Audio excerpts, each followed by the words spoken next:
Hola a todos, hoy vamos a platicar de las células procariotas. La palabra procariota significa antes del núcleo, por lo que quiere decir que este tipo de células no tienen un núcleo definido. Además de ello, su organización interna es simple cuando se les compara con las células eucariotas, o sea, con núcleo. Pero, no por el hecho de no tener núcleo, significa que sean sencillas.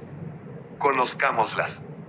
Estas células tienen membrana plasmática, a la que también le podemos llamar plasmalema, o membrana citoplásmica.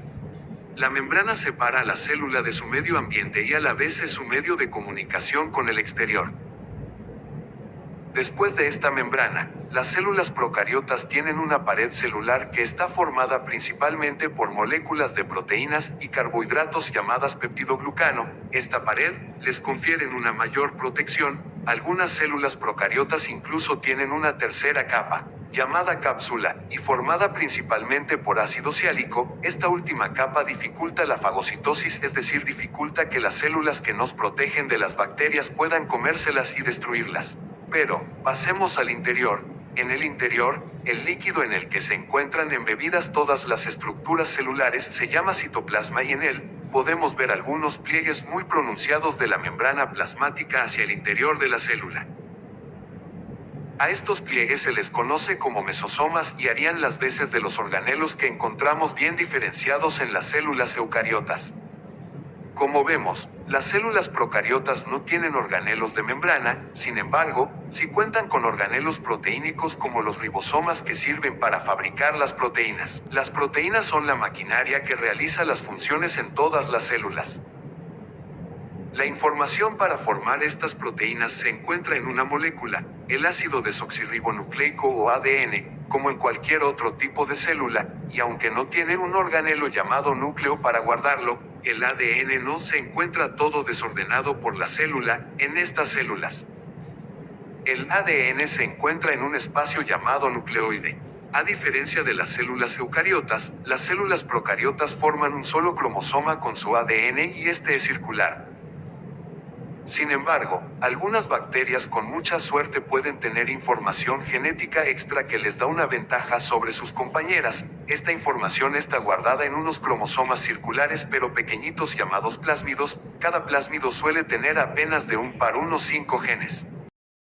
En comparación, el cromosoma verdadero de la célula tiene miles de genes. Además del ADN, estas células también cuentan con ácido ribonucleico o ARAN. Esta molécula tiene varias funciones, como el transporte de la información desde el ADN hasta los ribosomas y ayudarlos a traducir esta información a proteínas. Aparte de los ácidos nucleicos, las células procariotas, al igual que las eucariotas, tienen muchas otras biomoléculas tales como carbohidratos y lípidos que tienen diversas ocupaciones, como puede ser obtener energía o defensa. Veamos otras características sorprendentes de estas células. Seguro sabes que las plantas realizan la fotosíntesis, pero ¿sabías que algunas células procariotas también pueden realizarla? Son unas células especiales llamadas cianobacterias. Este tipo de células procariotas tienen membranas internas a las que se les llama tilacoides, donde se encuentra la clorofila y otros pigmentos que absorben energía solar para producir carbohidratos y oxígeno, igual que en la fotosíntesis realizada por las plantas. ¿A qué seres vivos pertenecen estas células? Podemos encontrar células procariotas únicamente en dos reinos: el reino Archaeobacteria o el reino Eubacteria, que es donde se encuentran las bacterias esas que nos ayudan a digerir los alimentos en nuestro intestino, u otras como las que ocasionan algunas enfermedades. Los integrantes de estos reinos son seres vivos unicelulares, es decir que una única célula ya es suficiente para componer un ser vivo. Como dijimos, en uno de estos reinos, el reino Eubacteria, se encuentran las bacterias. Conozcamos más de ellas. Las bacterias miden de entre 1 a 6 micras y pueden tener diferentes formas, desde ser esféricas, a las que llamamos cocos, y si los cocos están en parejas las llamamos diplococo, y si están formando cadenas de más integrantes los llamamos estreptococos. A veces se unen con otras células en varias direcciones, formando algo parecido a un racimo de uvas, y les llamamos estafilococos. Otras se encuentran de manera individual pero con una forma algo más alargadita. A ellas les llamamos bacilos, y si el bacilo tiene una pequeña curva le llamamos vibrio o bastón, pero existen algunas que tienen muchísimas curvas como si fueran un resorte, y dependiendo de su flexibilidad, Si son flexibles las llamamos espiroquetas y si son como resortes pero rígidos los llamamos espirilos. Muchas bacterias también se desplazan, para ello tienen estructuras llamadas de manera general apéndices. Si estos son largos, se les llaman flagelos. Según el tipo de bacteria, esta puede tener uno o muchos flagelos, y si los apéndices son más pequeños se les llaman fimbrias o cilios. Otra estructura que pueden tener algunas bacterias es el pili, que es una especie de tubito por donde las bacterias pueden compartir plásmidos con sus amigas. Y por último, existen bacterias capaces de formar esporas. Una espora es un recubrimiento muy rígido que se forma alrededor del material genético de la bacteria cuando ésta detecta que existe un peligro importante en el exterior.